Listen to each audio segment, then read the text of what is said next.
Esse é um jogo de interpretação de personagens. E as opiniões, crenças e ações representadas nessa obra de ficção não necessariamente refletem as dos jogadores e narrador. Esse é um jogo de horror e drama.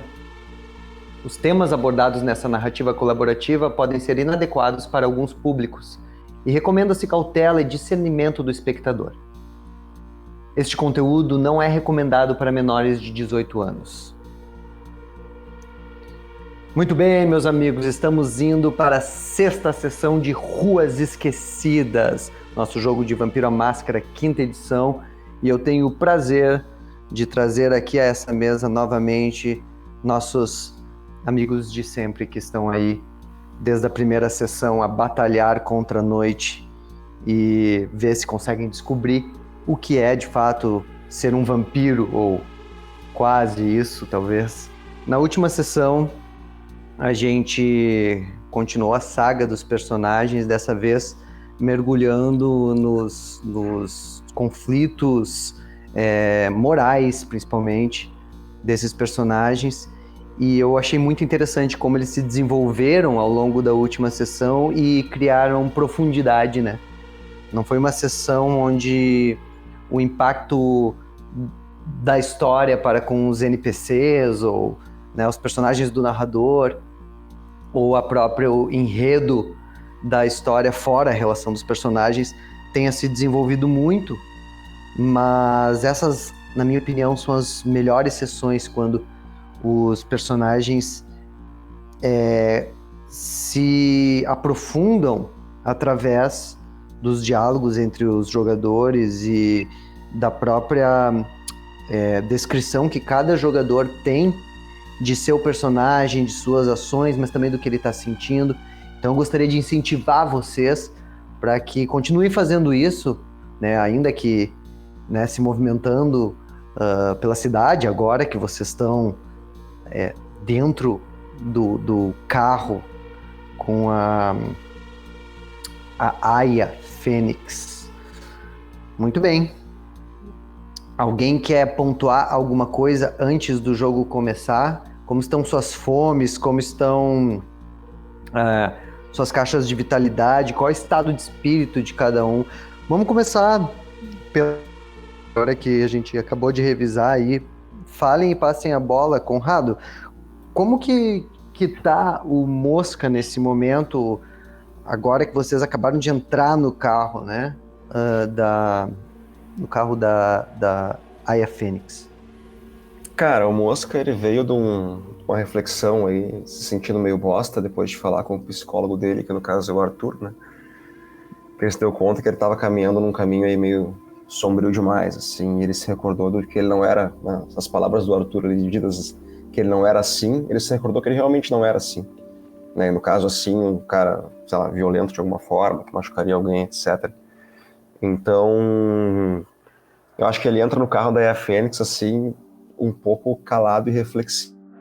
Mas talvez esse gostinho de liberdade que ele vai ter agora, de poder sair na rua e não ficar encurralado naquele lugar que o Wiki insiste em chamar de restaurante, mas parece mais um depósito, talvez ele vá se sentir, acho que talvez ao longo da jornada, assim, do caminho, jornada literalmente, né, o caminho de carro de onde a gente está indo, para onde a gente está indo, ele talvez recupere um pouquinho mais de animação, assim, sentindo que ele está progredindo no caminho dele, que é de fato encontrar quem fez isso com a gente e fazer alguma coisa com ele em retorno.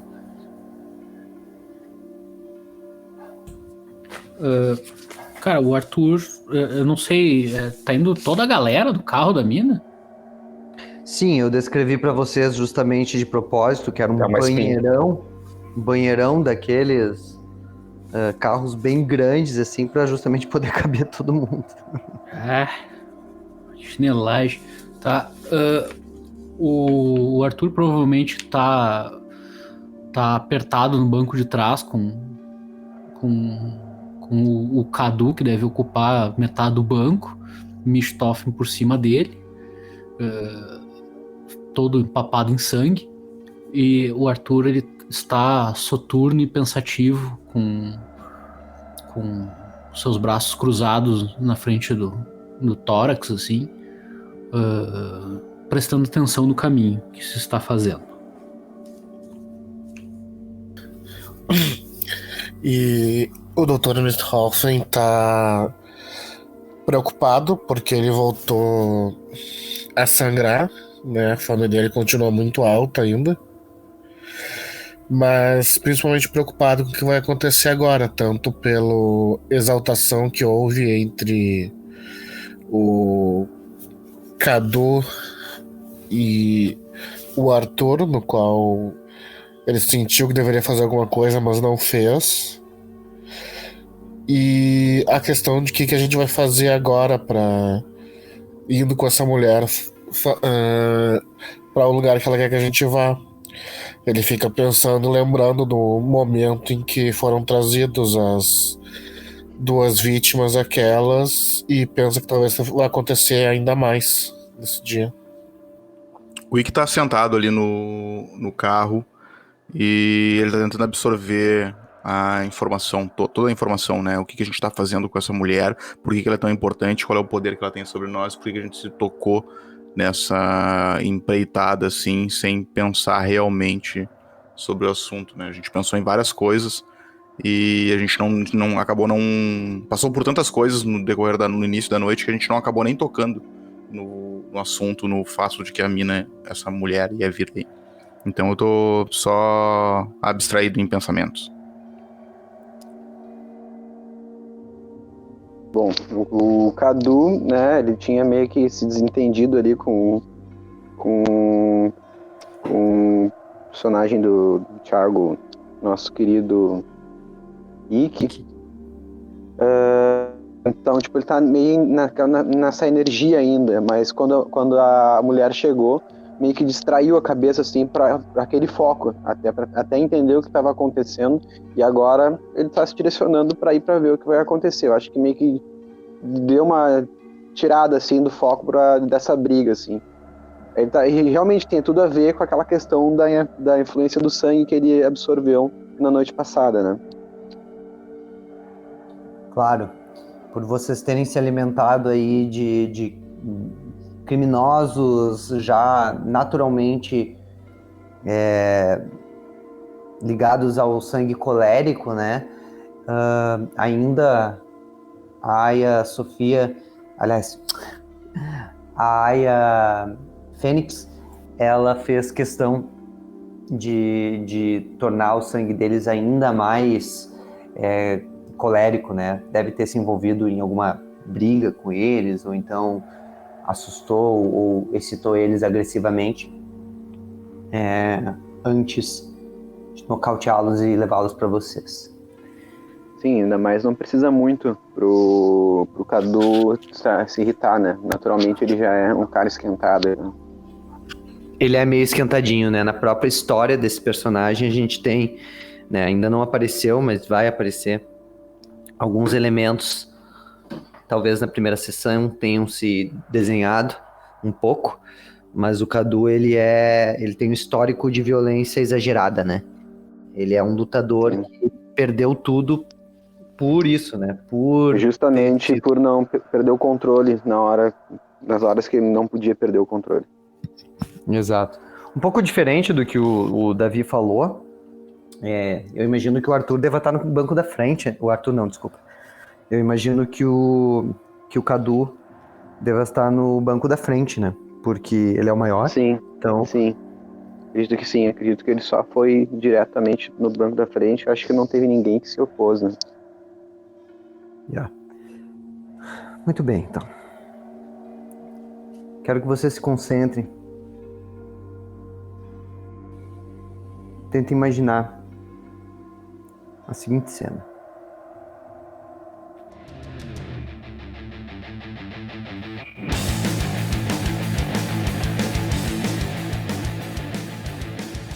Ainda na frente daquele protótipo de restaurante, ou aquele depósito, como já foi chamado algumas vezes por alguns de vocês, naquele beco onde ele fica,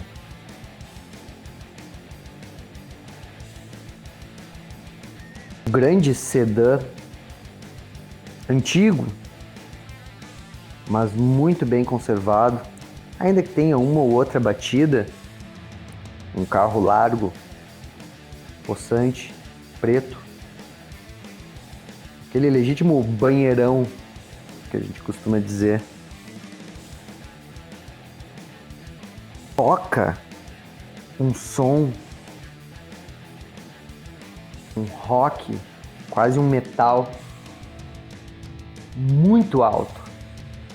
Tão alto que quando a Aya chama vocês para dentro do carro, ela tem que gritar e bater assim na parte de fora do carro, com o braço colocado para fora pela janela do motorista. E vocês sobem no meio daquele som pesado, alto mesmo, muito alto. E vocês saem cantando pneus pela rua. Ela acelerando e sorrindo, com o vento a entrar pelas janelas e balançar os cabelos, não só dela, como de vocês também, enquanto 4 de vocês se amontoam no banco de trás. E Cadu, na frente, também sentem parece que um influxo de energia que vem dessa música, da própria atitude dela, do olhar que ela lança para vocês pelo retrovisor do carro e às vezes por cima do ombro. Aqueles que são mais observadores podem perceber que existe uma certa curiosidade no olhar dela, quase como se ela estivesse atuando nessa liberação de energia que ela está promovendo aí. Quando ela olha para vocês, ela parece buscar sinais nas suas expressões de o que vocês estariam sentindo ou o que vocês vão fazer. O que vocês vão fazer. Mas ela se tranquiliza ao ver que vocês aparentemente estão aguardando ainda o próximo movimento para decidir o que falar, o que fazer, até porque seria impossível falar no meio dessa música tão alta. Assim vocês atravessam o 4º distrito em direção a uma das avenidas mais tenebrosas da cidade, que mais representam o submundo da cidade. Uma avenida que leva do 4º distrito, né, uma parte muito industrial, cheia de antigas fábricas fechadas e agora completamente desabitada, a não ser por cães que vocês veem rondar e farejar pela rua e alguns moradores de rua que vocês veem se abrigar nas marquises das lojas ou dos poucos prédios residenciais, né, os poucos prédios residenciais que existem aí. No entanto, conforme vocês atravessam esse distrito e chegam na Avenida Farrapos, que é o nome dessa avenida que conecta o 4º distrito ao centro da cidade, uma das principais, ela logo baixa o volume do carro, embora não diminua a velocidade. E vocês notam, tem um corredor de ônibus que passa no meio dessa grande avenida, que talvez pelo avançado da hora, talvez por outro motivo, o deserto do 4º distrito parece ter avançado para o resto da cidade. Nenhum ônibus passa pelo corredor. As prostitutas que normalmente proliferam pelas esquinas que ligam o quarto distrito até o centro da cidade, elas estão completamente ausentes. Vocês não veem nenhuma. Com exceção, talvez, de algumas viciadas em crack que estejam perambulando por aí como zumbis na noite. Nesse ponto, para todos vocês, já é conhecido a ideia de que algum tipo de pandemia se alastra pela cidade. Embora as informações para vocês ainda sejam um pouco confusas, pois ao estourar da pandemia de Covid-19, vocês estavam no seu calabouço. É um mundo completamente diferente. Dominado pela solidão e pelo desespero. As ruas parecem mais sujas. As ruas parecem mais sujas, como se algum tipo de greve dos lixeiros tivesse rompido na cidade. Os sacos de lixo se amontoam nas ruas. Papel, plástico voa pelas avenidas. E além das máscaras que se vê por tudo que é lugar aí no chão, das pichações contra o governo, contra a sociedade, tudo ajuda a dar um ar ainda mais desesperador para esse porto que há muito deixou de ser alegre. No momento que ela baixa o som e vocês ouvem apenas o motor do carro, um motor antigo, potente, mas ruidoso, a avançar enquanto vocês atravessam rua após rua de sinais vermelhos, vocês têm a chance de se comunicar. Alguém quer dizer alguma coisa? Eu pergunto, melhor, o Dr. Misthoff pergunta: o que tá acontecendo com a cidade, senhorita? Porque tá tudo deserto, o que tá acontecendo? Pode me chamar de Aya. Ela olha pra ti e fala: olha, pelo que vocês contaram, vocês passaram bastante tempo longe, né? É simples. O mundo tá acabando, gente. O mundo tá acabando. Eu não sei o que é, mas essa pandemia, tem uma pandemia que começou na China, se espalhou pelo mundo inteiro. Alguns acham que é a Gerrena, que é sinais. O quê? Existe uma lenda, uma tradição entre os vampiros. Não como aquelas tradições que eu contei antes, mas uma ideia de que uma guerra levaria ao fim de toda a nossa espécie, ao fim do mundo. Mas essa guerra, ela aconteceria junto com desastres, com o acordar de antigos demônios e, bom, por muito tempo eu achei que isso fosse uma grande bobagem, mas depois do que tem acontecido, já não tenho mais tanta certeza. Vocês se alimentaram bem? Sim. Sim, alguns de nós. Eu fico em silêncio, ainda mais absorto em culpa ainda, depois que ela lembra que tem do que a gente fez. Eu tento mudar o assunto, mas que pandemia é essa que tá falando?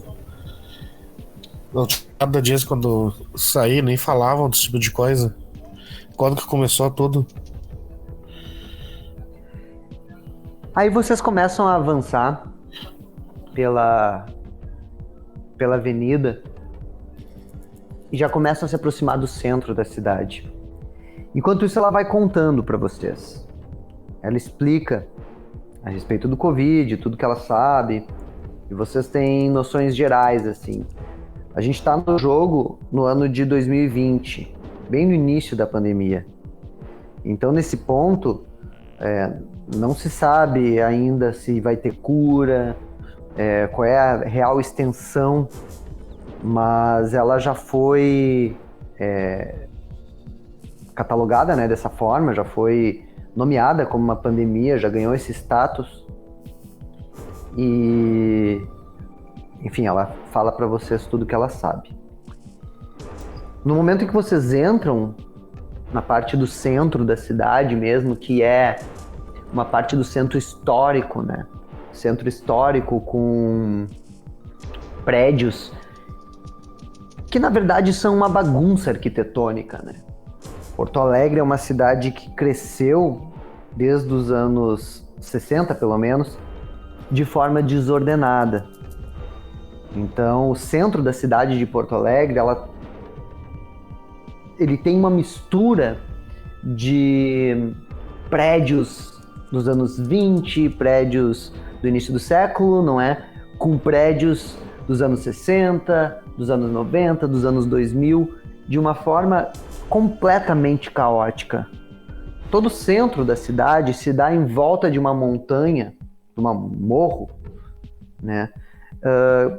Mas que nem se percebe que é um morro, de tantos prédios e ruas completamente claustrofóbicas que não deixam com que o calor da cidade possa se dispersar, ou que o cheiro da cidade, o fedor do centro, consiga ser arejado.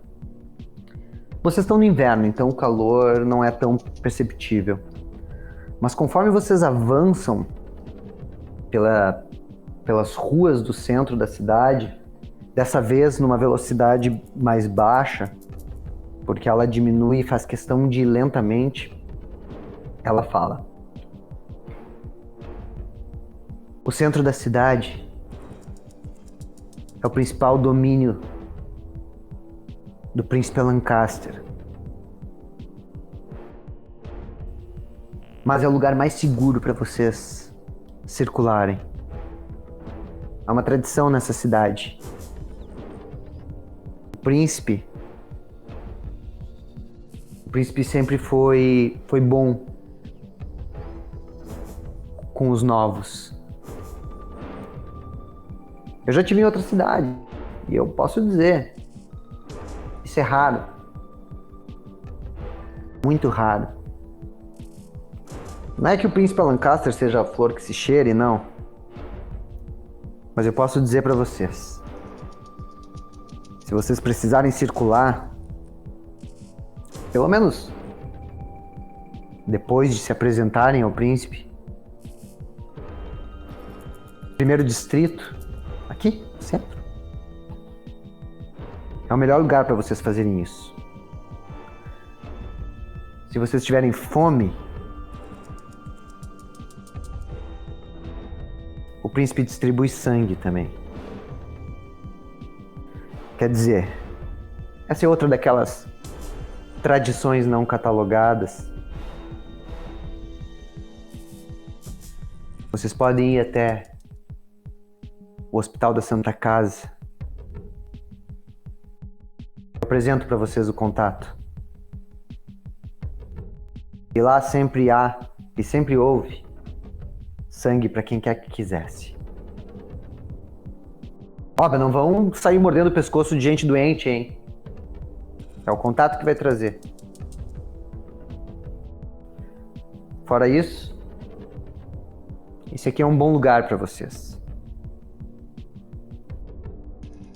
Quer dizer, presumindo que vocês vão querer se apresentar para pro príncipe. É o conselho, não porque eu goste dele, mas porque se não fizerem, uma hora ou outra vão acabar sendo levados a ele e vai ser pior. Questão importante, essa da alimentação. Eu olho pro Dr. Mistoffen, que tá vertendo sangue de novo. Acho que se fosse possível resolvermos isso agora, seria bom. Ou temos nos nisso- apresentar antes para o príncipe? Ela olha assim pelo retrovisor, assim, com mais atenção pro Dr. Mistoffen, assim, seguindo o teu olhar. Nesse momento também entra pela janela do carro um pouco de luz de um poste. Ela para numa sinaleira inevitável, uma vez que tem um caminhão passando. E ela vê o sangue que verte na cabeça do Dr. Mistoffen, quase que um pouco como suor no couro cabeludo. Mas na verdade, se vocês tocassem assim no couro cabeludo dele, vocês veriam inclusive pequenas cicatrizes que parecem se abrir. Mas também nas mãos, que ela não vê, mas que o Dr. Mistoffen tá tentando esconder ou mesmo fazer com que esse sangue não saia pingando pelo carro, né? Alguns panos que ele pegou antes de entrar, já vinha com ele. Esse sangue que verte do Dr. Mistoffen não é como uma torrente de um rio, né? É mais como um suor exagerado um pouco, mas impossível de não se ver quando se olha para ele. Mas se ele passar a noite inteira assim, não é como se ele fosse perder 5 litros de sangue, entende? E ela olha e vê esse sangue. Parece intrigada. Estranha condição. Você já era assim antes? Não, nunca aconteceu nada parecido. Pelo menos não que eu me lembre. Mas você engana, não é toda hora que você sangra desse jeito. Aparentemente é só quando eu estou com muita fome. Ela para e vira pra trás, assim, sabe? Coloca o braço pra trás e se vira pra ti mesmo, assim, ainda parada no sinal. Você não comeu? Não me alimentei daqueles coitados. Eu também não. A gente precisa arrumar alguma coisa pra vocês comerem, então. Acho que tem um hospital aqui perto, que eles têm sangue. Não é seguro ir a hospitais, a não ser que vocês já tivessem falado com a Lancaster e fossem até o banco de sangue de nosso príncipe. Mas então vamos. Não é por isso que viemos aqui? Não. Eu Então quero por que lhes viemos apresentar a outra. Quero lhes apresentar a outra pessoa antes. Ela olha pra sinaleira e avança, né? Mesmo que a sinaleira ainda esteja vermelha, deixando o centro da cidade um pouco para trás. E vocês avançam pela rua João Pessoa, passando por um dos grandes parques da cidade, escuro, e avançando em direção aos subúrbios, deixando o centro da cidade para trás. Enquanto isso, vocês continuam a conversa. Ela diz: eu tenho alguém pra apresentar pra vocês. E eu, quem você vai nos apresentar? O nome dele é Kiron. Um grande mestre. Mestre de quê? Mestre na nossa condição. E aí ela olha assim pro retrovisor, meio que medindo a reação de vocês. Alguém que muito em breve poderá deixar de ser um vampiro. Eu me interesso. Isso Eu é mostro interesse. possível? Isso é possível? Acho que é a dúvida de todos. Já ouvi histórias. Alguns de nós estão nessa busca. Olha, não há muito que eu possa contar para vocês agora, pois existem círculos e círculos quais vocês precisam atravessar antes que eu possa dizer tudo. Mas alguns de nós estão tentando entender. Estão tentando entender o que é essa nossa maldição. Ainda que alguns a vejam como bênção, mas existem aqueles que de fato estão lutando pra deixar os velhos esquemas pra trás, as velhas ideias de que estamos fadados a viver a nossa eternidade na escuridão, sofrendo e causando sofrimento. Suponho que vocês não conheçam seus senhores. Quero dizer, Nós temos. aqueles que criaram vocês. Aquele monstro nos criou. Então, onde eu sei, é uma criatura que só merece dor. Não sei quem ele era, mas foi ele que nos criou. Não é bem assim. Não é como se vocês fossem, sei lá, o Frankenstein. Não é assim. Então explique como é. Todo vampiro é criado por outro vampiro. Vocês devem ter sido drenados e recebido sangue para beber de alguém. Quem foi? Certamente aquele doutor tem algo com isso. O Homem da Máscara. Só ele sabe, nós não fazemos ideia. Pelo menos eu não vi nada. Se ele botou algum tipo de sangue na gente, a gente não sabe de quem foi. Vocês não viram nada? Não viram nenhum um vampiro que lhes deu de beber do próprio pulso ou numa viagem psicodélica, sei lá. Tenho a lembrança de uma luta com uma mulher. E ela aparentemente era uma vampira. Mas não me lembro de mais nada.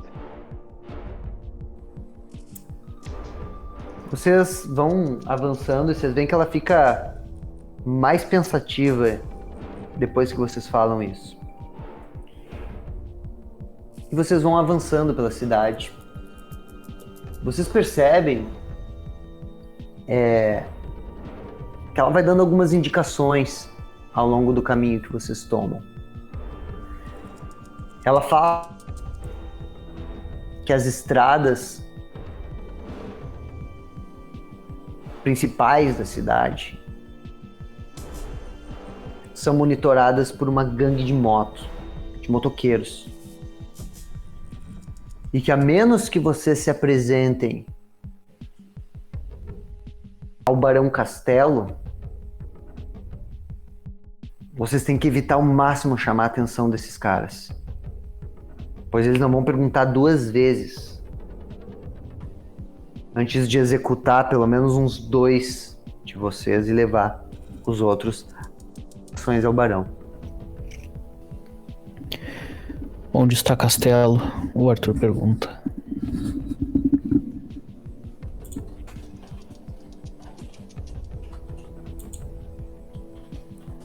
Deve estar no palácio dele. Onde fica? Mas espera, para quem nós temos que nos apresentar primeiro? Para Castelo ou para o príncipe? Eu não sei o que vocês preferem. Velhacos apegados a tradições milenares que coordenam uma cidade como se fosse um feudo medieval?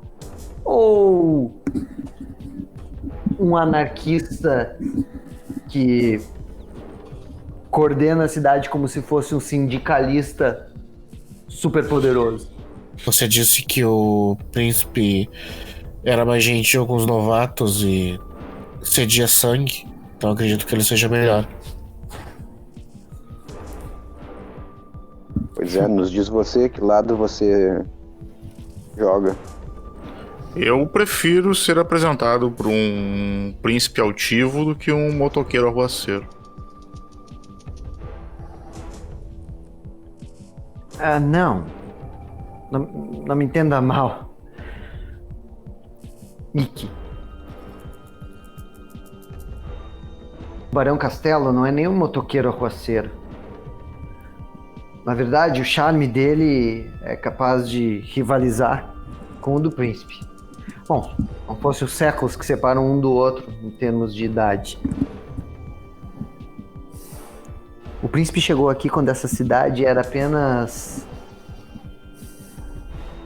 alguns escravizados negros, meia dúzia de portugueses e espanhóis e vários índios. Agora os indígenas estão mortos, os escravizados livres e o príncipe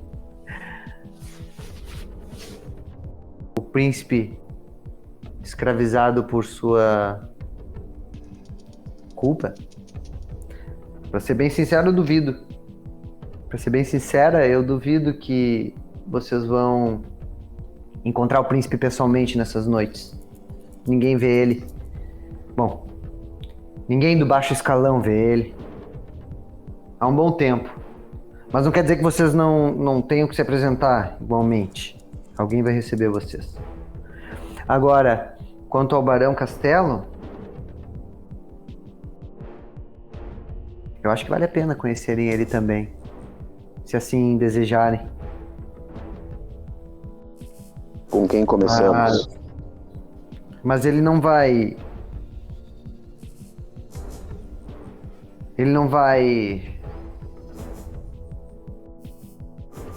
deixá-los vivos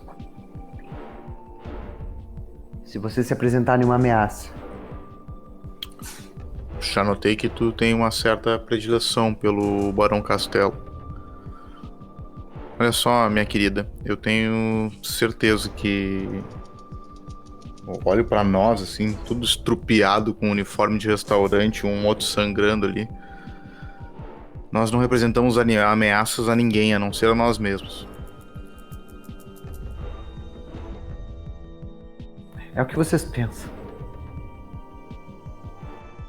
Talvez seja uma boa a gente conhecer esse cara, então. Bom, mas antes a pessoa que você falou, quem é? Quando tu fala isso, tu vê que ela puxa assim o volante rapidamente para a direita e sobe, começa a subir uma montanha, um morro, que chama Morro da Pamecor. Já a uma certa distância do centro da cidade, mas é uma das montanhas mais altas que se tem. E vocês no meio das casas, porque é uma região bem residencial, vão subindo vertiginosamente, assim, entre alguns poucos prédios e muitas casas de luxo até. É uma parte da cidade até um tanto quanto afastada, mas que começa a ter casas cada vez mais, quanto mais altas, de maior valor, né, econômico. E vocês vão subindo, fazendo curvas e curvas e curvas, enquanto isso...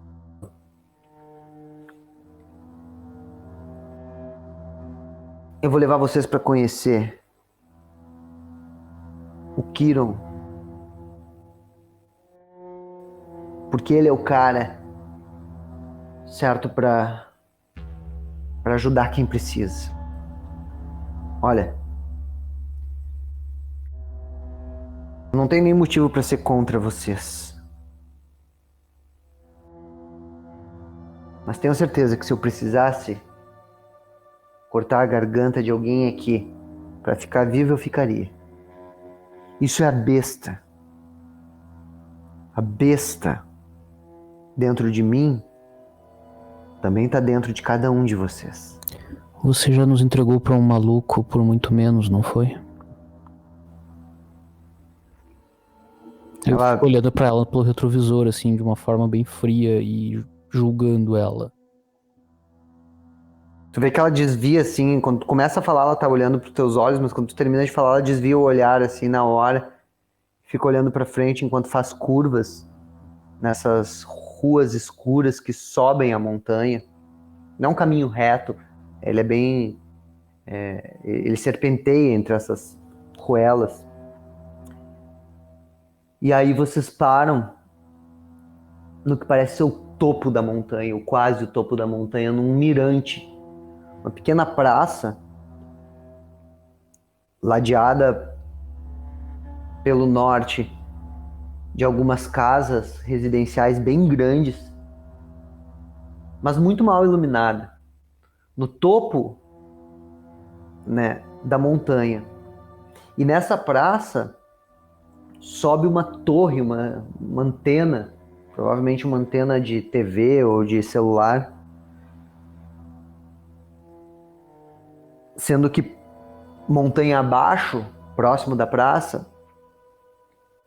várias árvores formam o que parece ser uma grande escuridão que leva para a parte de baixo e para uma espécie de canal entre duas montanhas, onde uma enorme favela ocupa um espaço que talvez devesse ser florestal ou coisa assim. Ali, ela para o carro no estacionamento da praça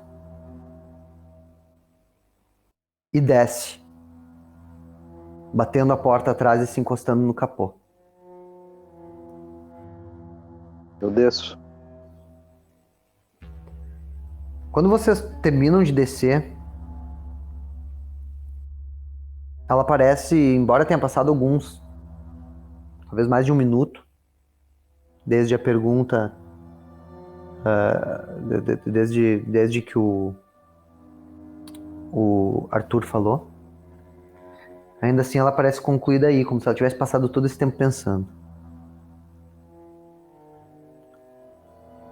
Não fui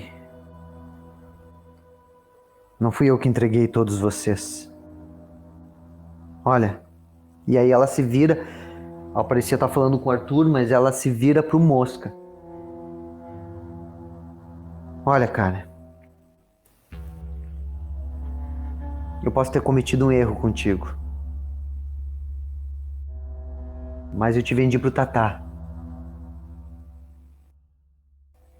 E era pra tu ser alimento. Desculpa, mas é assim.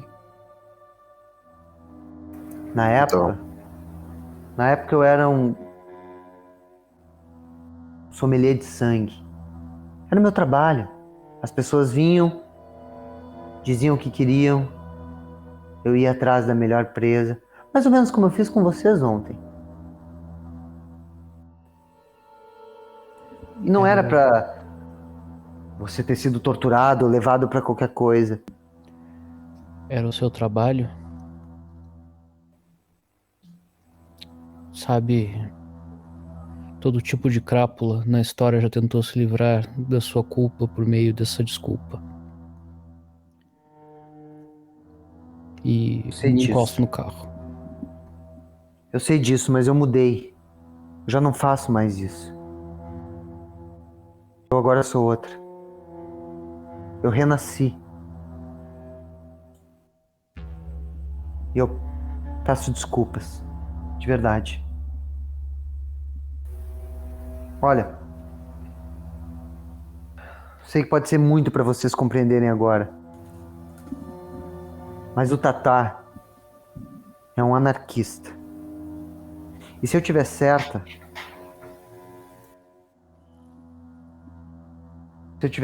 Morlock tem alguma coisa a ver com isso. E Morlock é da Camarilla.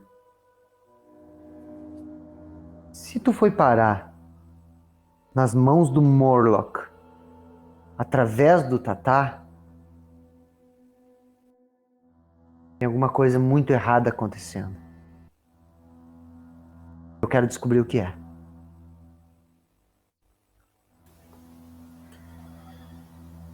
Tu é capaz de me perdoar?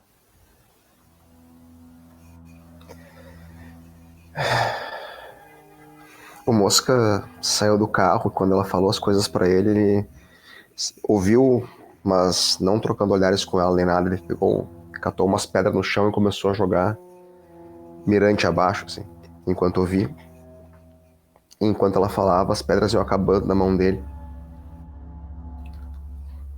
Aí ele se vira e diz: Cara, eu venho de um lugar sujo, tá? Volta e meia alguém matou alguém por alguma coisa e tudo mais.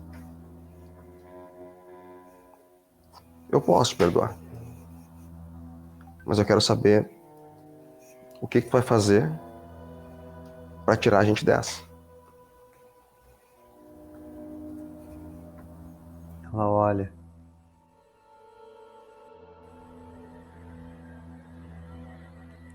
Vou começar apresentando vocês a melhor pessoa que eu já conheci. Isso ela dá uma batida assim no capô do carro e começa a se dirigir para uma daquelas casas que tinha atrás da praça. Meio que dando a deixa para vocês seguirem ela. Vocês vão? A Mosca vai. Eu sigo. Sim. Vocês vão até aquela casa, uma casa grande. Ela tem 2 andares, mas pela natureza do terreno, à volta, ela ainda tem pelo menos mais um andar que é para baixo, né? Fica na encosta do morro. E essa casa tem piscina, tem garagem para vários carros, pátio. Se vê que é uma casa assim de luxo. Não a maior mansão do bairro, mas ainda assim uma casa de alguém que tem posses. Todas as luzes da casa parecem estar apagadas, com exceção de uma luz no andar superior que revela a silhueta de um homem a olhar pela janela conforme vocês entram. Não dá pra ver a expressão, o rosto dele, mas ele observa. A própria Aya empurra a porta, que se encontra encostada, e vocês entram, primeiro no pátio, depois na própria casa. Em meio a essa escuridão, ao passar pela sala, vocês veem televisores, uma cozinha num lado, sofás. E vocês veem alguns brinquedos no canto. Parece a casa de uma família. Mas vocês vão silenciosamente subindo as escadas até chegar num espaço que parece um misto de escritório e sótão, com um grande janelão de vidro, onde vocês viram a figura antes, e apenas algumas luzes indiretas a iluminar.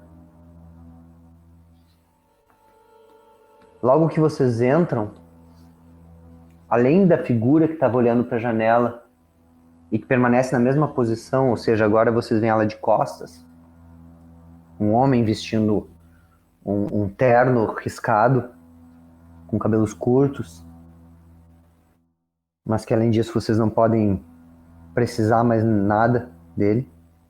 Além dele, vocês veem também um outro homem vestindo pijamas, um homem que deve ter talvez uns 50 e poucos anos, e que tem um olhar assim um pouco vazio a olhar para vocês, conforme vocês entram, observando esse lugar. Aya olha para ele e com uma voz de comando, calma, serena, mas objetiva, ela olha bem nos olhos dele e diz: tá tudo bem, você pode dormir. Uma baba escorre da boca dele e ele vira as costas e sai. Ela fecha a porta. Senhores, eu lhes apresento aquele ao qual eu vinha lhes falando. Kiron. O homem que se vira tem o rosto completamente deformado. Parece uma mistura de ser humano com peixe. A boca larga, os lábios protuberantes, marcados por rugas, os olhos esbugalhados, com uma espécie de camada leitosa por cima. Um pouco como apresentam os peixes depois de muito tempo pescados no balcão de um restaurante ou de um supermercado qualquer. As orelhas dele são um pouco pontudas, mas muito juntas à cabeça, quase como se fossem grudadas na cabeça. E o nariz muito pequeno, tem as narinas repuxadas, como se a cara dele inteira tivesse sido chamuscada no fogo. Ele tem cabelos, mas os cabelos curtos são lambidos para trás, como de um daqueles gangsters de filme de máfia italiana. E a roupa dele segue esse mesmo estilo. Um terno riscado com um cravo no bolso, vermelho, e uma gravata da mesma cor, embora o terno seja preto. Quando ele se vira,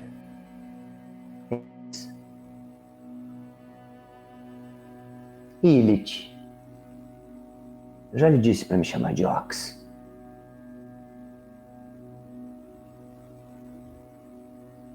Ela sorri e diz: Ox, você sabe que eu não me chamo mais Ilith. Ele sorri para ela sorri de volta para ele. Ele fica olhando para vocês um tempo. Então, esses são os vampiros novos na cidade.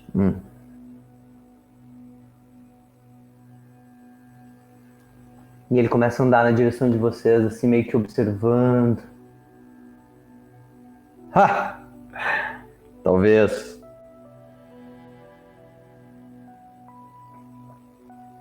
precisem de roupas novas.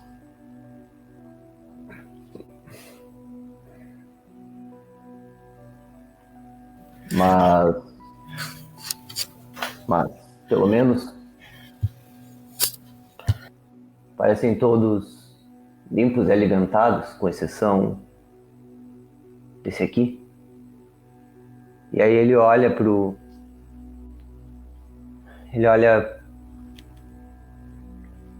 assim com bastante atenção e bem próximo mesmo, assim, chegando quase que a tocar, assim, bem colado no Dr. Mistoffen. E parece observar, assim, as manchas de sangue com mais atenção, apertando os olhos. Dr. Mistoffen e quem esteja perto dele consegue ver com mais clareza, assim, as cicatrizes, as rugas na cara desse tal de Kiron, ou ox, seja como for. É uma coisa medonha. Claramente ele é um vampiro, pois os dentes dele são bem protuberantes, os caninos. Mas ele se porta como um cavaleiro. Bem-vindos à cidade. Obrigado. Em que eu posso servi-los? Eu dou um passo à frente. Me chamo Arthur. Esse é o Dr. Mistoffen. Aquele chamam de Cadu. Aquele de Ikki. E aquele de Mosca.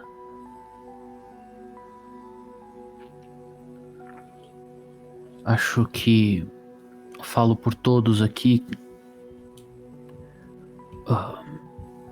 Falo por todos e digo que acho que a primeira providência que precisamos é alimentar o Dr. Mistoffen. Eu olho pro Dr. Mistoffen, assim, estou bastante preocupado com os ferimentos dele. Isso não são ferimentos. Eu vi isso uma vez. Há tempos atrás. São estigmas. Razão. Ele precisa se alimentar. Elite. Por acaso se importaria de trazer algo?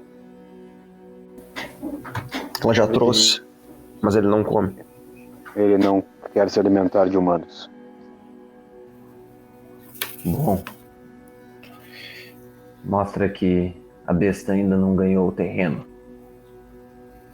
O que é essa besta que vocês tanto falam? A Lilith tentou explicar, mas você parece mais ter conhecimento melhor do que acontece. Eu sinto ela dentro de mim. A besta é uma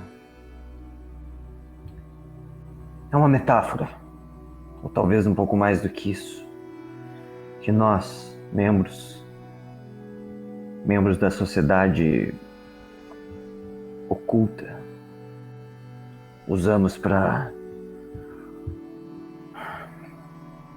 nos referenciar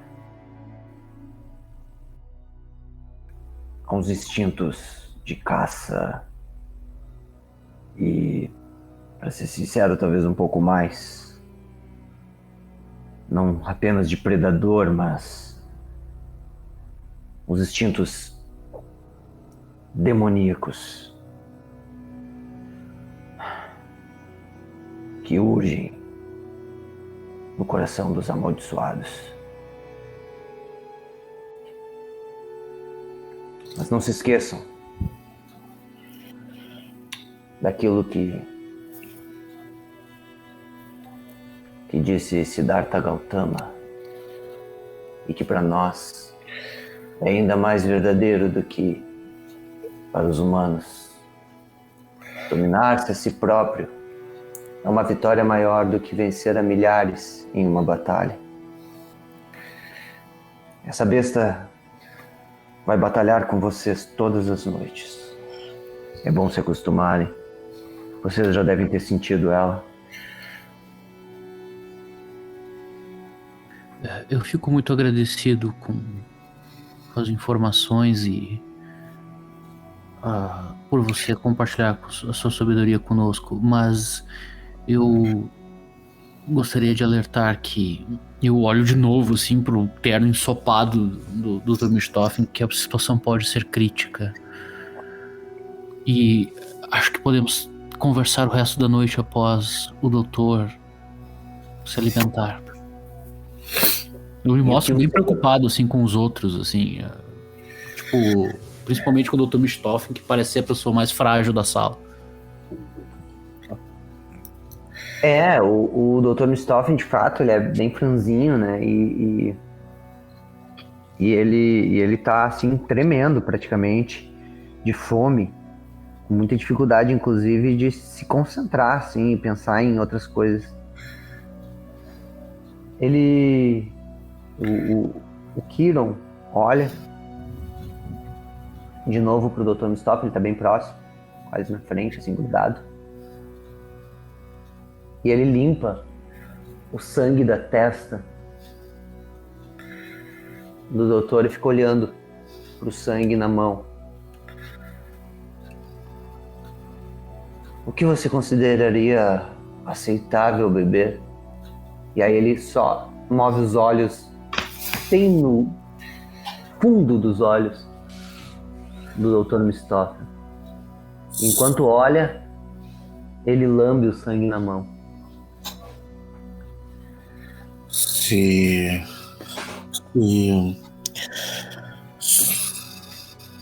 eu não matar a pessoa, ou não fazer ela sofrer, acho que é aceitável.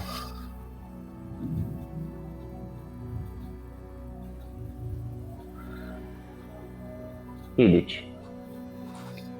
Ela olha pra ele e diz: Aia. Não tem uma bolsa de sangue por aí?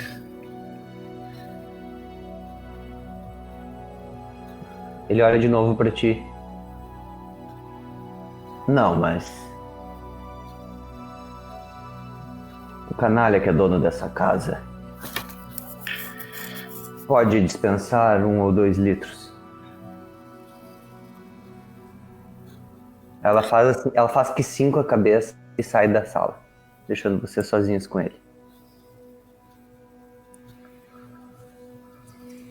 Ela havia falado que nós temos uma espécie de...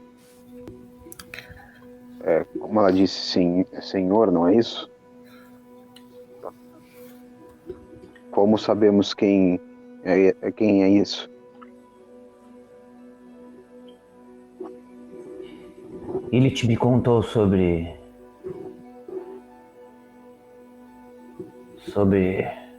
a sua fuga, seu cativeiro e o que passaram. Quer dizer então que não conheceram seus senhores? Nem entendo o que isso significa direito. Duvido que tenhamos um. Pelo menos não no sentido que ela explicou. Nós somos meros experimentos nas garras daquele monstro. O que vocês passaram não é somente grave, como também é algo que está sendo mantido em sigilo. E se estivermos certos, Ilith e eu, as garras de Morlock estão atrás de tudo isso. Eu quero lhes fazer uma oferta. E é uma oferta simples. Vocês não têm como sobreviver muito tempo nessa cidade se não se apresentarem ao príncipe e não arrumarem um lugar seguro para ficar. Ele te disse que vocês estão em um galpão no 4º distrito. Vocês gostariam de ir por lá? Com certeza. É o meu restaurante. Ou será, em breve. Eu não tenho problema em ficar por lá. Mas parece que cada vez que botamos o pé na rua somos caçados por cães. Tem isso também. Bom, bem lembrado, Mosca. E que adianta? É por isso que nós precisamos resolver isso de uma vez por todas. Os cães são criaturas dominadas por Morlock. Deixa eu explicar para vocês quem é esse Morlock. Vocês devem ter notado que isso ele aponta assim com uma cara até meio engraçada, assim, pro próprio rosto dele. Eu não sou a mais bela das criaturas. Morlock é como eu. Faz parte do mesmo clã, da mesma família. Nosferatu.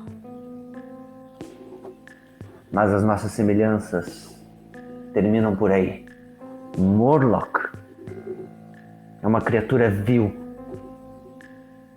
Caminha pela terra há muitos séculos. E desde que ele chegou nessa cidade, tem assombrado Porto Alegre como um demônio. No início, ele atuava nas sombras, mas foi ganhando terreno, acabou se aproximando do príncipe e atualmente Morlock condena milhares de almas à ignorância e ao sofrimento, utilizando igrejas para aumentar o seu rebanho e seus lacaios. Mas não apenas de homens é feito o exército de Morlock. As feras também respondem ao seu chamado. E ele conseguiu muitas dessas para si quando caçou e matou aquela que chamávamos de feiticeira. Uma vampira que vivia no arquipélago da cidade, numa das ilhas abandonadas do rio Guaíba. Ela por si já tinha dons semelhantes a de Morlock. E tinha como seus guardiões centenas de cães que agora obedecem aos desejos desse monstro. Ele pegou o poder dela?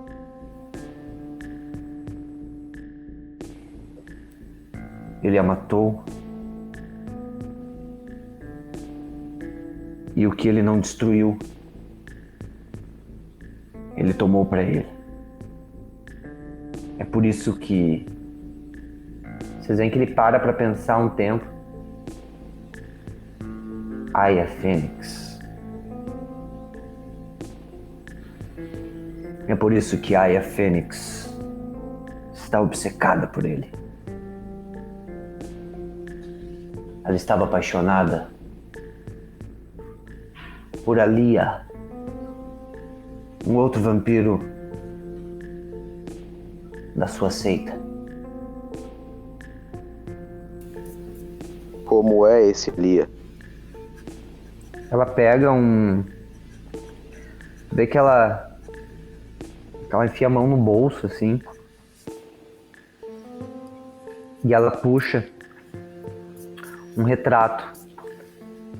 Um retrato feito a mão, assim. Como se fosse um desenho, né? Mas muito detalhado. Um desenho muito detalhado, feito com caneta, preto e branco.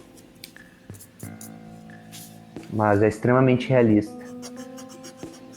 E ela é uma cópia, né? Uma fotocópia. E ela estende uns 2 ou 3 para vocês, assim, passa de um pro outro. Ela deve carregar vários daqueles por aí. Eu pego e olho. Cara, tu vê um rapaz, parece um rapaz franzinho, assim, de cabelo curto, olheiras profundas. O desenho é preto e branco, assim, mas mesmo assim dá uma impressão de ser alguém frágil, assim, pequeno e pálido, ainda que seja preto e branco, assim, dá essa impressão. Sim. Quero saber também se eu já vi ele lá. Tu não pode ter certeza, mas tu sabe que tu já viu hoje tu sabe, né? Que tu já viu vampiros lá empalados por estacas. Pensando nisso. Se nós fizermos isso, como é que você vai nos ajudar? Você vai nos apresentar para quem quisermos que... Essa era a minha pergunta, né? Porque, pelo que eu entendi, a gente veio aqui, você começar nos ajudando ou algo do tipo. E o senhor trouxe aqui, na verdade, para pedir ajuda. As coisas no nosso mundo funcionam assim. Eu entendo, Sr. Ox. Um favor por um favor. É mais ou menos como no nosso mundo. Mas nós, caso não tenha notado, não somos nem, como você disse, vampiros experientes. E eu olho pra mim mesmo, assim. Eu não era nem um humano muito experiente.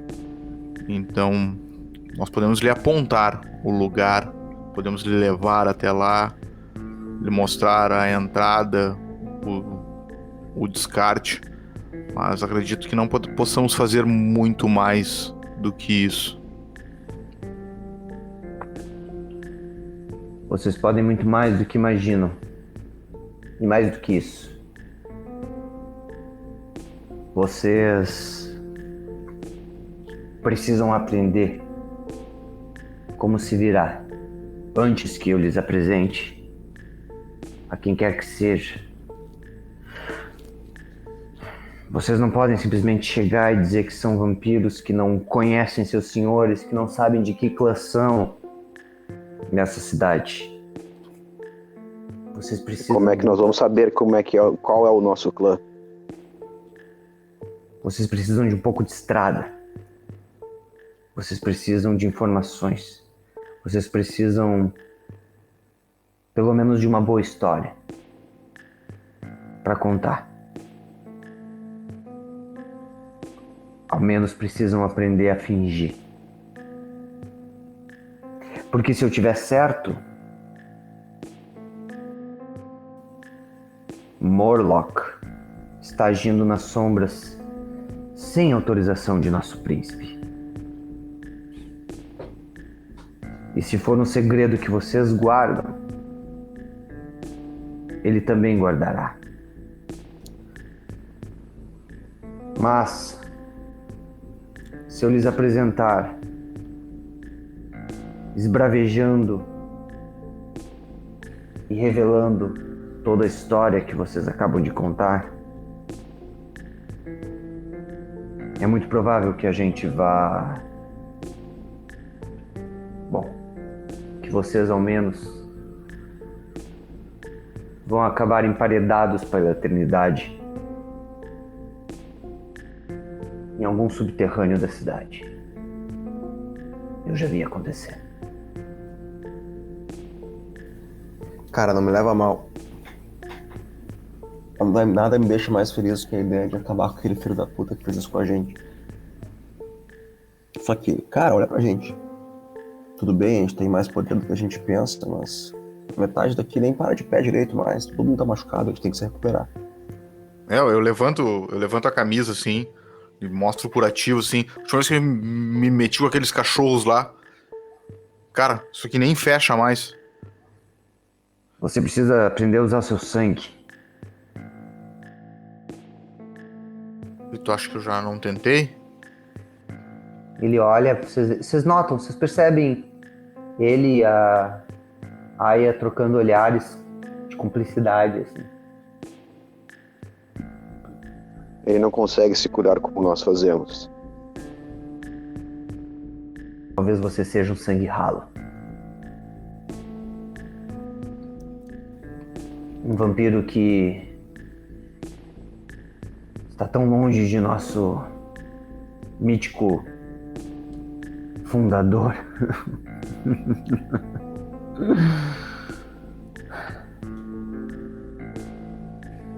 Que não é totalmente um vampiro, mas alguma coisa entre a vida e a morte.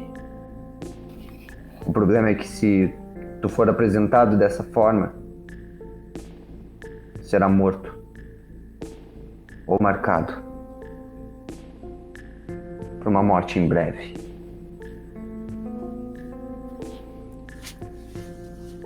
Então Nós estamos fudidos e muito fudidos, é isso?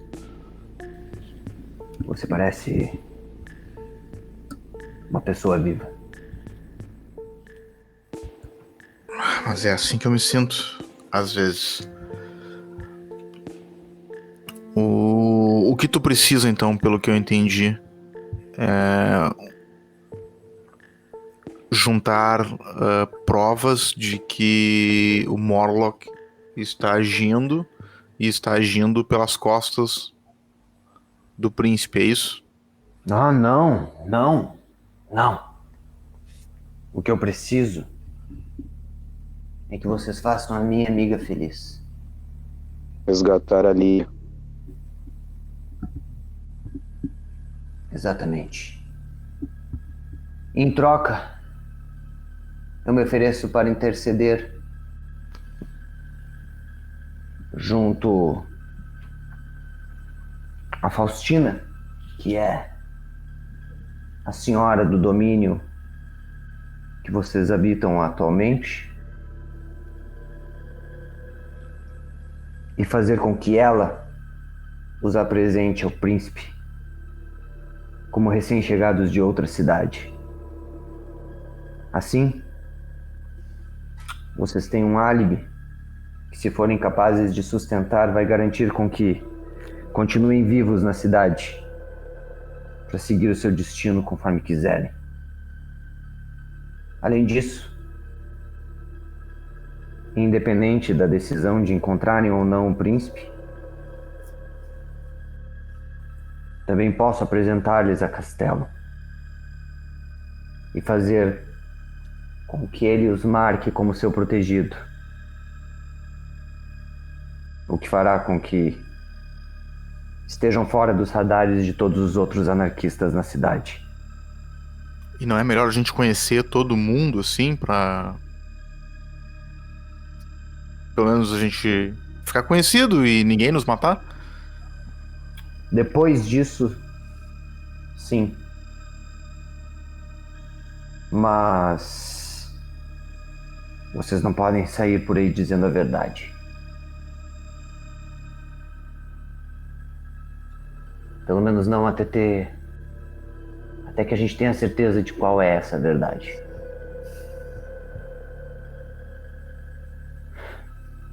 Talvez vocês não entendam agora, mas se vocês ainda fossem humanos, a história poderia ser diferente.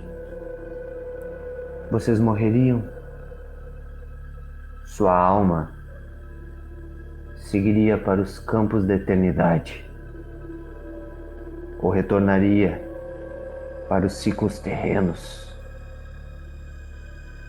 Mas agora que são vampiros, a sua alma foi destruída.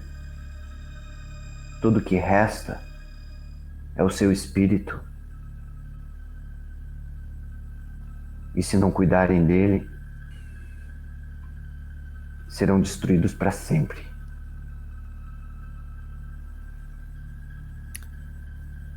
A senhora Aya nos comentou que você procurava a cura.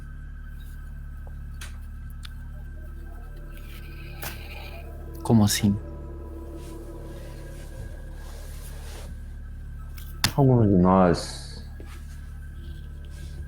buscam escapar desse ciclo. Libertar o espírito preso na carne mortal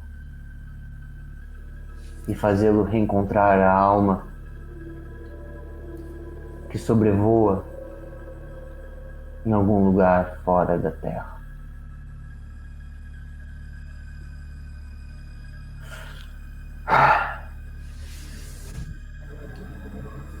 Nós estamos nessa busca, mas eu receio que até mesmo eu ainda esteja longe disso. Pelo que eu entendo de tudo que eu vi até o momento, essa pode ser uma busca perdida, uma busca frustrante. Afinal, nós somos aqueles que, ou ao menos a maioria de nós, somos aqueles que estão fora do ciclo natural da vida. Nós não envelhecemos. Nós somos aqueles que nunca descobrirão o enigma da esfinge e estamos condenados a ser devorados por ela. Nós não vivemos o ciclo da vida, nós vivemos como que em uma linha reta, adiante para a eternidade. E estaremos sempre encarando os olhos da esfinge sem poder descobrir qual é a charada, qual a resposta da sua charada. Ainda assim, se me prometer que dividirá comigo aquilo que já descobriu sobre a tal cura, eu me disponho a ajudá-lo. Faço minhas palavras do Arthur.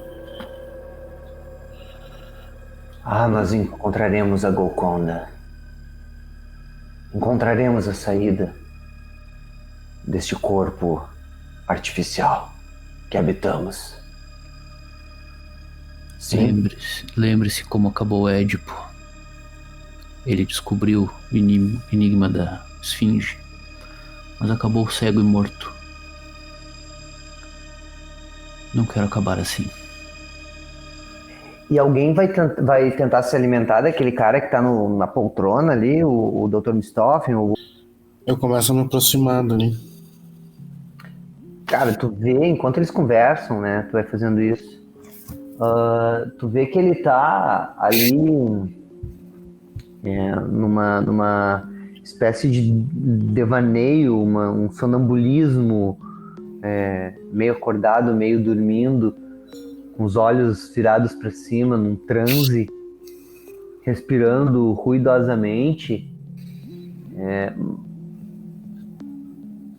Quando tu encosta no braço dele, ele não esboça nenhum tipo de reação, continua com a cabeça jogada para trás, a balbuciar. E a Ilith, ou Aya Fênix, coloca a mão no teu ombro assim, e diz: não tenha medo. Se o coração dele ficar fraco demais, você vai ouvir. Se não ouvir, eu fico do seu lado para lhe avisar. Eu balanço a cabeça afirmativamente e espero uma instrução, porque eu não sei o que fazer. Eu começo a ir, mas as presas não saem. A cara faz assim, tu vê que ela fica te olhando. E aí tu tá meio ajoelhado assim do lado, tu tá ajoelhado ao lado do cara que tá na poltrona sentado, segurando o braço dele assim, meio que tentando abrir a boca, escancarar mais pra ver se as presas, né, saem pra fora ou coisa assim. Mas não acontece, ela te observa, ela tá te observando com atenção assim, desde que começou esse movimento. E num outro canto da sala, o Arthur e o Kiron conversam. Os demais estão meio que entre uma coisa e a outra, até o ponto em que ela parece se deter na tua tentativa de fazer as suas presas aparecerem. E ela coloca a mão no teu lábio, assim, levantando o teu lábio para ver teus dentes. Ela tá de pé. Então ela se acoca assim, olha próximo da tua boca. Kiron. Nisso a conversa entre eles é interrompida. Ela olha para ele e ele para ela. E ela diz: talvez não seja só Ikki que é um sangue fraco. Um sangue ralo, você quer dizer? Foda-se. Como quer chamarem hoje. Ele começa a observar, assim, eles começam a andar em volta de vocês, olhar os sinais entre vocês. Ela se levanta e diz: mais algum de vocês não tem presas? Eu olho meio pra baixo pra não olhar pro Arthur. Como ninguém diz nada, ela começa a fazer outras perguntas. Ela começa a fazer uma série de perguntas, assim, que tem a ver com aqueles defeitos, né, que tem no livro do Sangue Ralo. Coisas que são conhecidas como características típicas. Até que ela finalmente chega num ponto em que ela pergunta: vocês viram a luz do sol alguma vez, desde que tornaram-se o que são? Vimos no primeiro amanhecer, antes de nos trancarmos no freezer do É restaurante. verdade. Se vocês viram o sol, é porque estavam acordados. Ela olha pro Ox, né, pro Kiron. Eu sei que ele esteja certo. Seja lá o que foi que os tornou o que são. Tornou-lhes algo entre o homem e o vampiro. Mais um segredo que precisam aprender a guardar. Pois os vampiros nessa cidade não gostam de outros vampiros que têm o privilégio de ver a luz do sol ou provar os prazeres mortais. Por outro lado, ela fala, se levantando, talvez vocês estejam mais próximos do que qualquer um de nós de retornar para a luz. Há tanto que podemos aprender com eles. Ela olha pro... Vocês veem o olho dela brilhando quando ela olha pro Kiron. E o Kiron pacientemente acena com a cabeça positivamente. Aqui. Ela volta de novo pro homem que tá na poltrona e usa um canivete para abrir um pequeno rasgo na mão dele, ao ponto que ele quase acorda. Quando ela rasga no pulso dele, na verdade. Abre um pequeno rasgo no pulso dele, ao passo que ele quase acorda, e ela olha novamente nos olhos dele, se levanta, olha nos olhos dele e diz: durma. E ele dorme, instantaneamente. O sangue começa a escorrer sangue começa a escorrer pelo braço dele, e o Dr. Mistoffen ali do lado não consegue pensar em outra coisa a não ser colocar a boca no pulso e sugar. E sugar até que a dor, o sofrimento e a fome passem. Eu me alimento, mas sempre tentando cuidar o coração dele, que eu não posso matar. Cara, quando tu gruda tua boca no pulso dele, tu tem uma sensação semelhante àquela que eu descrevi na última sessão. É como se o mundo inteiro expandisse nesses instantes. São poucos instantes, mas são instantes tão intensos que tu sente algo que tu nunca sentiu na vida. Um prazer maior do que qualquer prazer que tu tenha sentido quanto mortal. Uma viagem maior do que a de qualquer droga que tu tenha experimentado na tua vida. Uma sensação mais próxima do divino que tu jamais poderia experimentar em qualquer religião que fosse. Tu te conecta através do sangue não só com essa vítima, mas com todos os corações que pulsam nessa casa. E tu sente os animais que dormem nas suas gaiolas ou suas casinhas. Tu sente a família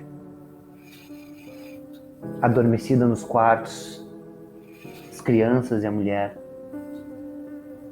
Tu sente até a presença ainda um pouco distante, mas sente dos vizinhos. E tem uma noção geral muito precisa de todo o espaço à volta. Ainda que nos segundos que se seguem, tu esqueça. Mas por alguns instantes, tu sente uma conexão através do sangue. E ao mesmo tempo, aquele sabor que te preenche, que te traz força, que te traz energia e que sacia a fera dentro de ti. Tu ouve o coração. Tu ouve o coração batendo e pode monitorar. Na calma em que tu te alimenta agora, sob o olhar atento de todos que agora te observam, tu consegue sentir tudo isso. A ressonância desse sangue é uma ressonância muito menos intensa do que aquela que foi experimentada pelos outros companheiros na noite anterior. Então, tu não chega a ter uma discrasia, né, ou coágulo, que é como os vampiros chamam, aqueles efeitos mais intensos. No entanto, tu sente um pouco assim do sabor fleumático do humor que predomina no sangue desse homem. É como se tu sentisse uma emoção de outra pessoa. E a partir de agora, tu pode escolher tanto auspícios quanto dominação como uma disciplina de nível 1. Até tu te alimentar ou ter 5 de fome novamente. Tu pode te alimentar até ficar com fome 1, se tu não quiser matar ele. Eu fico com fome 1, então. Ok.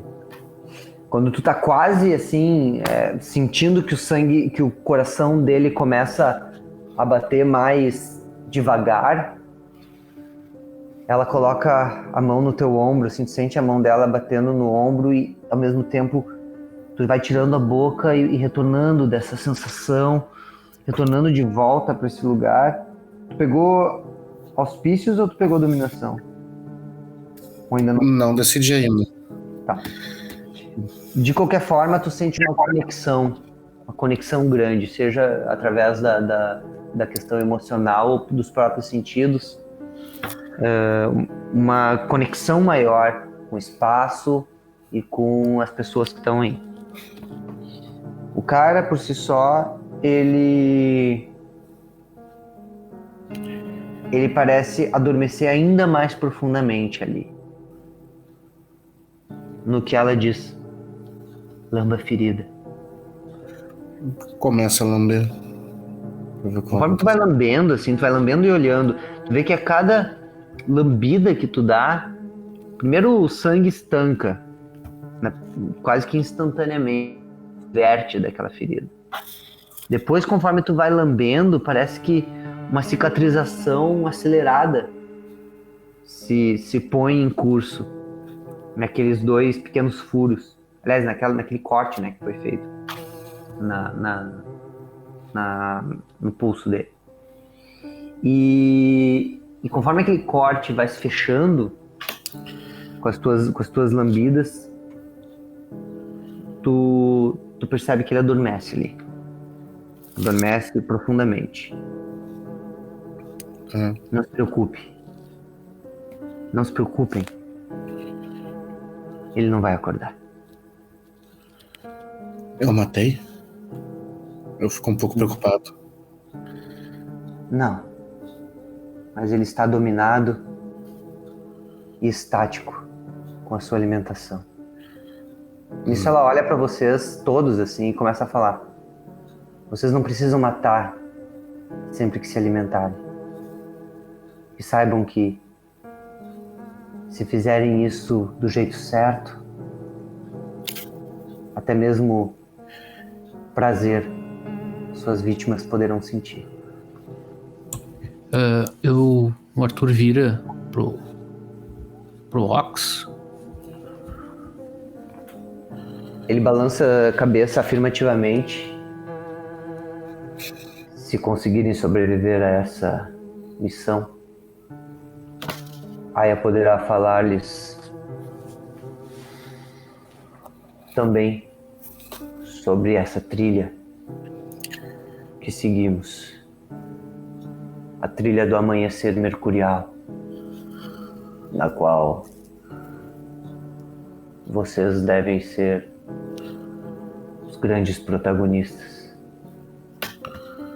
pois é uma trilha que começou com sangue ralo, mas que trouxe esperança para todos nós.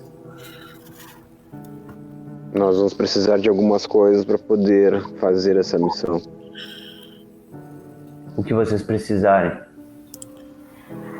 está à sua disposição. E como é que a gente faz, gente? Como é que a gente... Você tem todas as coisas aqui?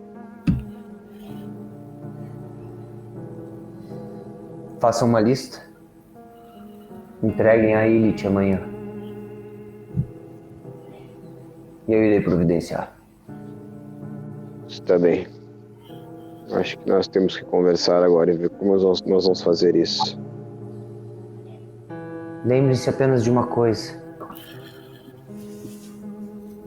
Não chamem atenção. E se livrem daquele carro que roubaram.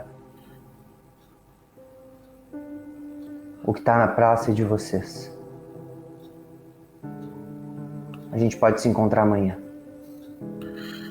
Ela faz uma cara assim de como quem diz, vão embora. Bem, uma última pergunta que eu queria fazer. Agora que estou pensando um pouco melhor.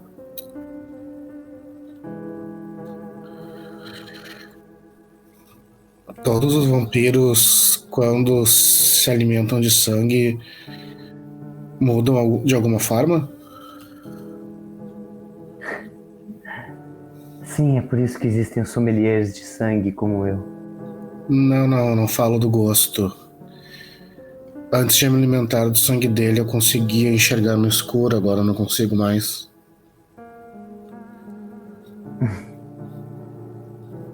É precisamente disso que eu estava falando. Olha, doutor, o sangue é muito mais do que simplesmente um alimento. Mais do que nunca, agora você vai entender que você é o que você come. Seja lá o que for que tu colocar pra dentro com o líquido vermelho, vai se tornar o que você é. Especialmente quando se trata de emoções. Alguns de nós chegam a aprender a manipular isso. E essa é a trilha que nós seguimos. A trilha que iniciou há séculos atrás, com os alquimistas medievais na família. E que hoje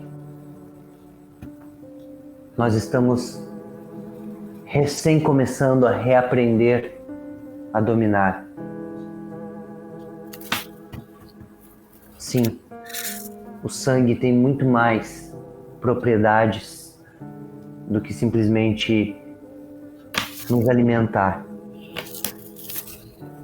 Vocês lembram que ontem eu lhes falei sobre as disciplinas que nós desenvolvemos como vampiros?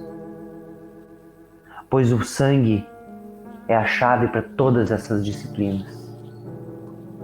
Além disso, antigas feitiçarias podem ser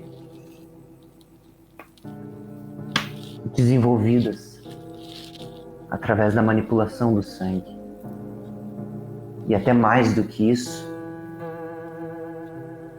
vocês podem aprender a transmutar esse sangue dentro de vocês em coisas ainda mais poderosas. Com o tempo, estudo e um bom professor. Quando ela fala um bom professor, assim, ela olha pro Ox, né, ou pro Kiro. Então, se a gente ajudar, vocês podem ensinar isso pra gente? No seu tempo. Eu olho assim pros outros. Acho que podemos ir embora, não? Sim. Faça um silêncio. A família não está dominada. Ele mora como? Com seu carro? Eu já disse. Esse carro é seu. Ok. Considere um presente por eu ter vendido vocês. Ela sorriu. Sabe, qualquer pessoa pagaria mais por esse carro do que por mim, então eu vou aceitar o presente. Vamos nessa, galera. Acho que tá pago, então, né? Eu vejo que ela deixou a chave por algum lugar e dou de mão na chave.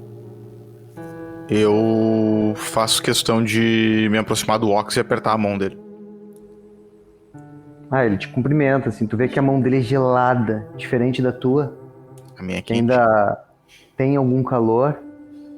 A mão dele é completamente gelada e úmida. Muito obrigado, Ox.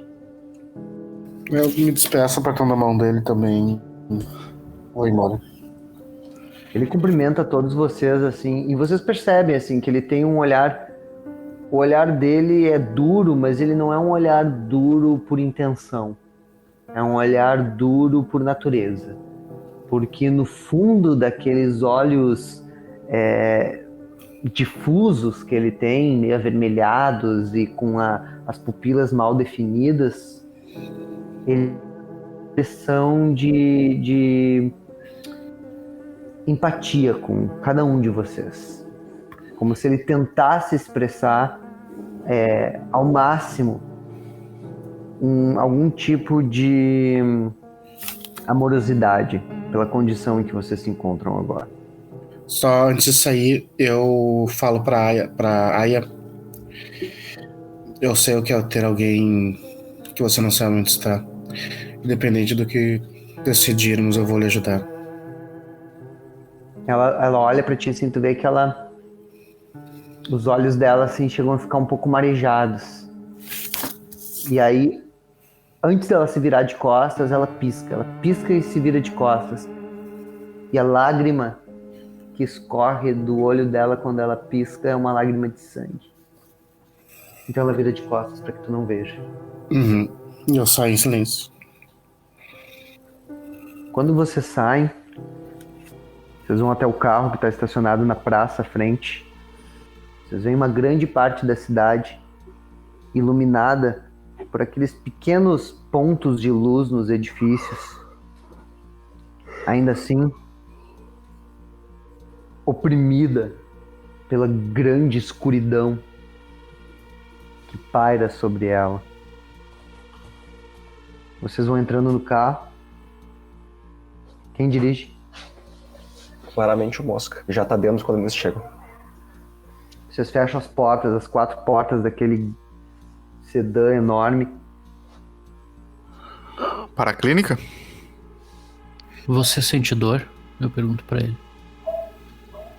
Cara, tu sente dor, sim, tu sente incômodo. sinto Tu tá com um dia desconforto. gravado, né? Tô com um dia gravado. É diferente de quando tu era humano. Mas ainda assim, né, tu sente um desconforto muito grande, assim, nessa ferida. Cara, eu não sou especialista em medicina, cara, mas eu levanto a camisa pra ele, que tá interessado em olhar, né? Mas acho que uns pontos bem dados aqui, e sei lá, que vocês colocam dentro dos pacientes de vocês, nunca fui operado. Eu dou uma palpada, assim, bem de leve, só pra ver se tem pus, alguma coisa. Na noite anterior, o Dr. Mistoffen tinha costurado isso, assim. Sim. Mas ainda assim, cara, não tem pus, mas é um ferimento feio. Ele é feio, conforme tu apalpa, assim, Ele é grande, assim, é como se um cachorro tivesse mastigado, um pitbull tivesse mastigado a barriga do cara, sabe? Não é só um furo, né? Tem vários rasgos. Tem aquele principal que foi costurado, que inclusive ao apalpar tu percebe que tem uma costela solta ali, sabe? Ele tem uma costela quebrada dentro do tórax dele. O seu estado é deplorável, senhor Ike. Pelo que eu vejo aqui, você talvez precisasse ir para um bloco cirúrgico, mas você está em pé e andando. Eu olho pro Dr. Mistoffen. O que você acha, doutor? Tu precisaria dar um jeito de passar ali pelo menos 1 hora no bloco cirúrgico para poder ver o que está acontecendo com ele, assim. A clínica que tu trabalhava é um lugar muito obscuro. Ele é realmente, assim, de 5ª categoria. E tu até sabe, assim, uma forma de entrar nessa clínica pela parte do estacionamento, chamando pouca atenção. Se vocês fossem todos, talvez fosse mais difícil, mas tu, mais um, talvez conseguisse entrar e chegar até o bloco cirúrgico se fosse tarde da noite, porque tu sabe que na madrugada, normalmente essa clínica que vão trabalhar no máximo umas 30 pessoas, tem 2 pessoas trabalhando. Uma única enfermeira que cuida de todos os possíveis pacientes que tenham lá e um guardinha que fica na entrada. Então, assim, no meio da madrugada, talvez tu conseguisse chegar na parte cirúrgica sem chamar muita atenção, se tomar cuidado. Eu imagino que ele nos fala essas coisas. Sim. Tá, e eu vou fazer uma sugestão. Dr. Mistoffen e eu vamos levar o Ike até a clínica. Creio que o senhor vai precisar de um assistente. Eu tenho um pouco de experiência com medicina. Posso ajudar o senhor. Eu já ia pedir. Eu olho para os demais assim. Vocês, se puderem voltar ao restaurante e darem um jeito de melhorar as coisas por lá. Eu me refiro especialmente àquilo que está no freezer. E seria bom também tapar algumas janelas, tinta preta. Eu olho pro Ike assim. Aqueles basculantes podem ser perigosos para nós. Talvez se nós pudermos pintar as janelas, o vidro de preto e botar alguns jornais por cima, talvez a gente possa bloquear o sol. Sim, consigo pensar em algo provisório. Porque eu já falei pra vocês, né, que aquilo lá vai ser meu restaurante, né? Vamos ver se você chega até amanhã vivo. Eu tenho uma ideia. A gente deixa vocês na clínica e eu acho que eu sei como é que eu consigo resolver. A gente tem que desmontar aquele carro e se livrar dele, foi um conselho que a Aya deu. Eu acho que eu consigo ir numa mecânica, pegar uma ou 2 ferramentas aí que possa ajudar nesse sentido. E algo de tinta, nem que seja de spray para carro. E após vocês tomarem essas decisões, vocês ligam o carro, dão a ré e começam a descer a montanha em direção ao centro da cidade, que é onde fica a clínica, para depois seguir para o 4º distrito. Eu começo a mexer no rádio ali, e tiro daquela música horrível que ela tava botando, e boto numa rádio, uma rádio notícia. Só para ver se aparece alguma coisa sobre o nosso episódio lá na fazenda, velho morto e tal, e por aí vai. Ou alguma notícia qualquer que possa ser interessante para nós também, saber o que tá acontecendo com... Ótimo. Conforme vocês vão, ainda no caminho, vocês têm primeiro uma sensação boa, com as janelas abertas do carro e aquele vento gelado do inverno entrando pelas janelas e balançando os cabelos de vocês. Vocês sentem pela primeira vez, uma vez que estão sozinhos e livres, né? Que embarcaram numa nova, não posso dizer uma nova fase, mas numa nova vida, de fato. Fica tão distante de vocês, nesse momento, aquelas preocupações humanas, as contas a pagar, as doenças que fatalmente poderiam chegar, a morte. E vocês, por um instante, têm um vislumbre daquele outro lado do que é ser um vampiro.